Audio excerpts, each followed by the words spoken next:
If your back is ever against the wall, if it ever feels like you've already lost, like nothing more is going to come from you, like there's no version of your life that gets better than this. If that thought ever creeps in and starts to feel true, I want you to hold on to 4 things.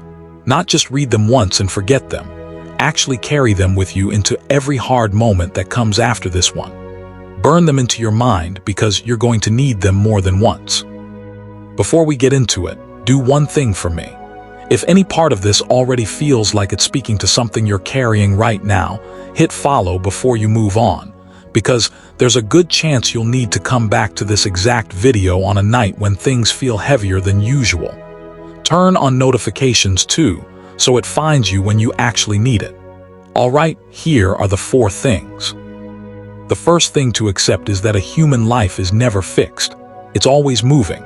However things look for you today, that's not a life sentence. It doesn't mean the rest of your story is locked into this exact shape forever. Just like every moment in life doesn't unfold exactly how we want it to, every moment also doesn't stay bad forever either. There's rhythm to a life, highs, lows, stretches that feel endless in both directions. If happiness was never designed to last forever, why would you assume pain is any different? This hard season will pass. It has to, because that's simply how life moves, and there's a real chance you end up with more than you were even originally hoping for. Unexpected things happen to people constantly, good things, arriving from directions nobody saw coming. Just because nothing unexpected has happened in your life yet doesn't mean it won't. A life never travels in a straight line. Good stretches follow hard ones, and hard stretches eventually give way to good ones again.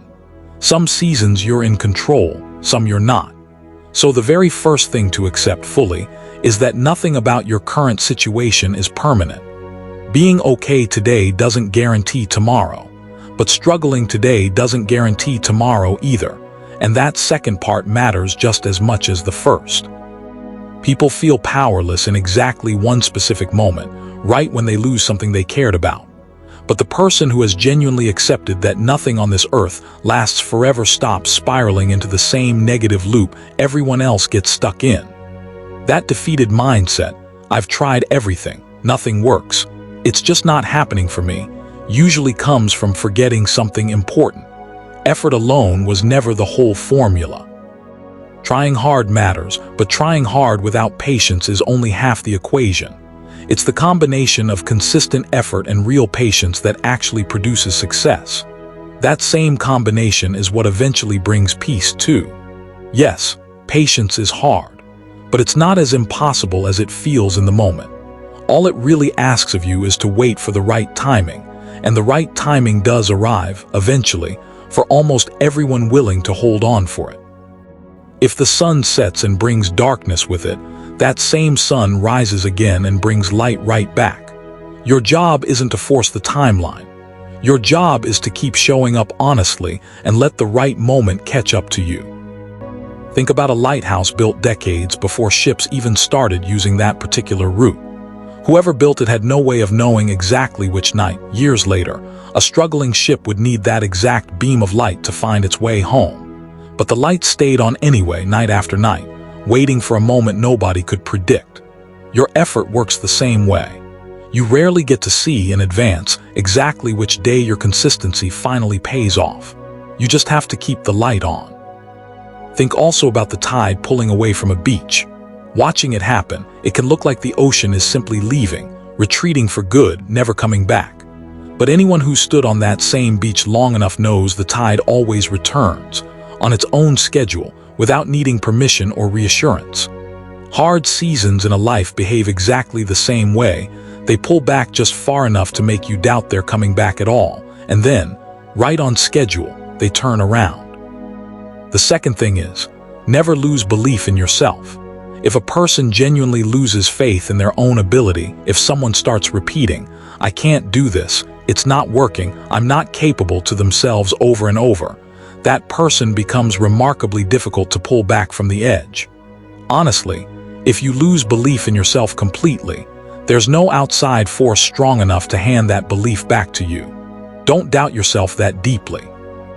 When a person starts genuinely doubting their own worth, Even the most powerful person on earth showing up to help won't be enough to turn things around, because self-belief has to be rebuilt from the inside, not handed over from outside. You probably already sense this intuitively. What a person believes today has a strange way of becoming what actually happens tomorrow. So much of what unfolds in someone's life traces back to how they were thinking beforehand. A person's mindset shapes almost everything downstream of it. If you look closely enough, you'll notice that thinking really is the command center. That's where the signal comes from that says, yes, this is possible, yes, you can do this, yes, you're going to win this. Look around and you'll see people with far fewer resources than you pulling off things that seemed impossible. So why not you? Changing your thinking, resetting your mentality, is genuinely one of the most necessary shifts a person can make. When someone's back is against the wall, they usually lose not because the situation was unwinnable, but because they quietly accepted defeat in their own head first. They convinced themselves nothing more could come from them, but nobody was ever guaranteed a win on the first attempt. That guarantee doesn't exist anywhere. Look at the history of anyone who's genuinely made it. Their story almost never starts clean. It starts with failure, usually more than once. And that's not a coincidence. Failure is exactly what teaches a person how to eventually succeed, how to keep the effort going, how to actually become someone capable of handling difficulty. It teaches you what to do and what to avoid, when to push and when to hold back. Failure is what matures a person. It's what develops the mind in ways comfort never can. So failure was never meant to be seen only as failure. It's a lesson, quietly showing you what to do differently next time. And right when you should be extracting that lesson, so many people instead start questioning their own worth, their own ability, their own right to even try again. How reasonable is that, really? Never forget, a person's thinking defines who they become. And self-belief is one of the most powerful tools anyone has toward actually getting somewhere. Hard situations show up in life to make you stronger, not to destroy you, to build something tougher inside you than what was there before. Think about how any skilled apprentice actually learns their craft. Nobody hands them a finished masterpiece to study from a distance and expects them to replicate it perfectly on the first attempt. They ruin material. They break things. They redo the same simple task dozens of times before it ever looks right. And nobody watching calls that apprentice a failure. Everyone understands that ruining a few pieces is simply part of learning the craft. The only real failure would be walking away from the workbench entirely the first time something didn't turn out right. Your setbacks are the exact same kind of apprenticeship, whether anyone's calling it that or not. So hold on to belief in yourself, no matter how difficult the circumstances get, no matter how far the odds seem stacked against you, no matter how hard your back is pressed against that wall. Think of self-belief like a compass, not a map. A map claims to know exactly how the journey unfolds, every turn, every mile marked in advance, and life rarely cooperates with anything that rigid. A compass doesn't promise you the exact route. It just keeps pointing you toward true north, even through fog, even through terrain nobody planned for. Self-belief works the same way. It doesn't guarantee you know exactly how things play out. It just keeps you oriented toward where you're actually trying to go, even when the visibility around you is terrible. The third thing is that the present matters more than either the past or the future. I've watched so many people quietly damage their present by replaying their past on a loop. I've watched just as many damage their present by obsessing endlessly over a future they can't actually control yet. But ask yourself honestly, does a person actually live in their past? Does a person actually live in a future that hasn't happened yet? Or do they live entirely in the present moment, whether they realize it or not? If the present is genuinely the only place a person actually lives, shouldn't it also be the most important thing to protect? Once you really sit with that question, it becomes obvious. Dwelling on regret about the past was never going to serve you, and overthinking a future you can't yet touch doesn't serve you either. Most people's unhappiness comes from exactly one of those two places, either grief over what already happened and can't be undone, or anxiety over what hasn't happened yet and might never happen the way they're imagining. You can't change what's already occurred. and you genuinely don't know what's coming. Trust this, if you use today correctly, if you actually show up fully for the present moment in front of you, your relationship with the past quietly starts to soften, and your future stops demanding so much anxious attention. This isn't emotional wishful thinking either, it's simply logical, if you actually think it through. Today's actions are what tomorrow's memories are made of.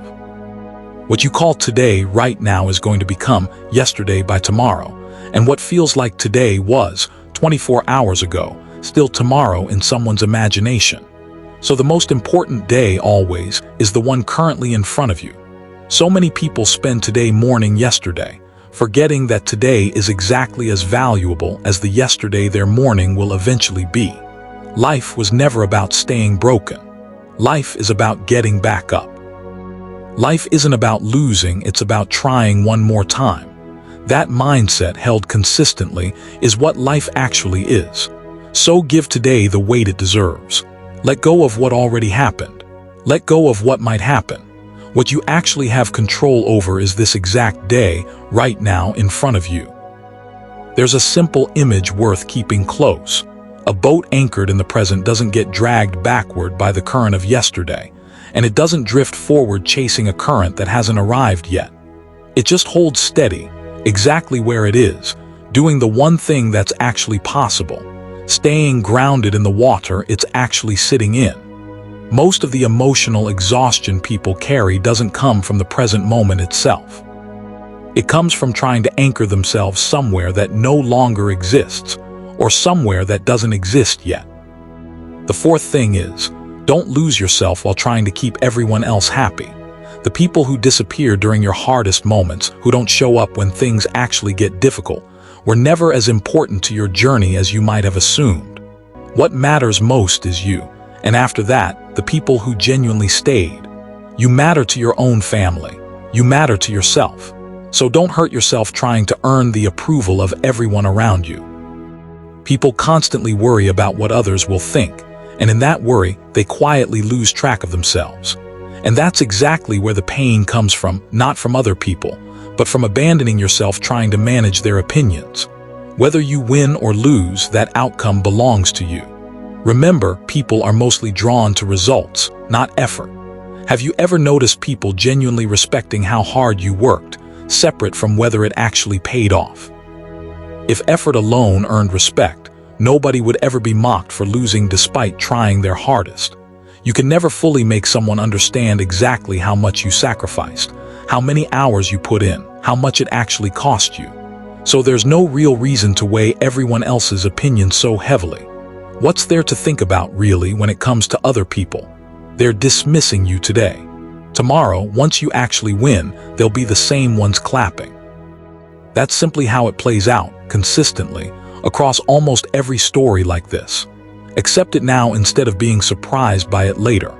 The same people quietly criticizing you behind your back today will be the ones praising you tomorrow once your circumstances shift. They'll be forced to, whether they mean it or not.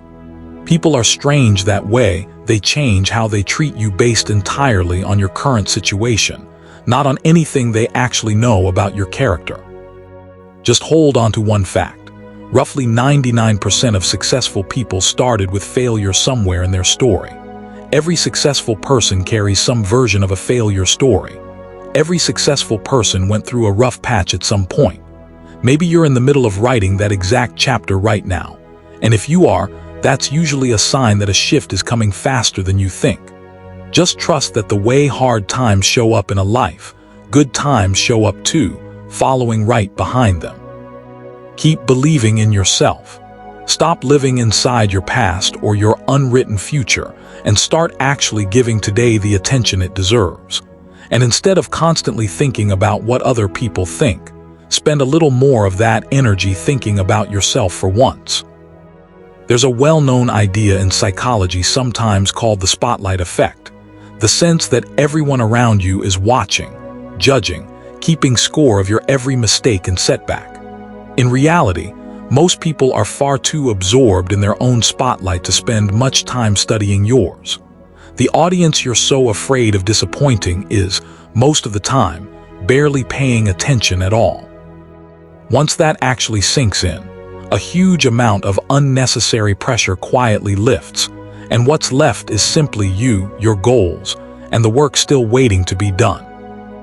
One more thing worth remembering: comparison only works if you agree to play along with it.